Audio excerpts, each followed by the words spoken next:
जागेश्वर भाई और बच्चा भैया से अमान कलाकारन से कुछ गाए बजाए। अच्छा भौजी कह कतला हो क्या सोच सामाजिक तौर पर ये गलत है।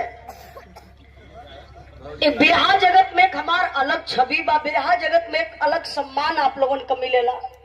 कोई जने का फोन आया चितरंगी से, दीदी कहाँ आई, दीदी हमहू होतला, दीदी हमहू होतला, चाहे वो हमार कोनो भी गांव जिला हो क्षेत्र। अच्छा भैया रहा का भैया भी देखा चितरंगी से हम वो भी कह सकत रहा कि भाभी कहाँ आई, लेकिन प्यार देखा आज तक लोग हमके दीदिये कहला। अरे ज्यादा लड़का है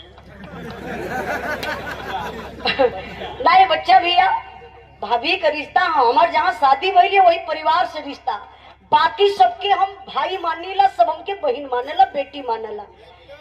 बहन बेटी का दर्जा सबके ना मिलेला। कहीं न कहीं आप लोगों का आशीर्वाद बा, आशीर्वाद ऐसे ही बनल रहे।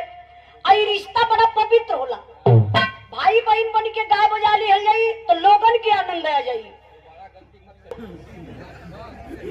तो देखी हमसे चाहे भाई साहब से हम कलाकारों से कुछ गावे बजावे बोले बतियावे में अगर कोनो भी प्रकार का गलती हो जाई तो जतने लाइट जरत ही कुल बुता दिया।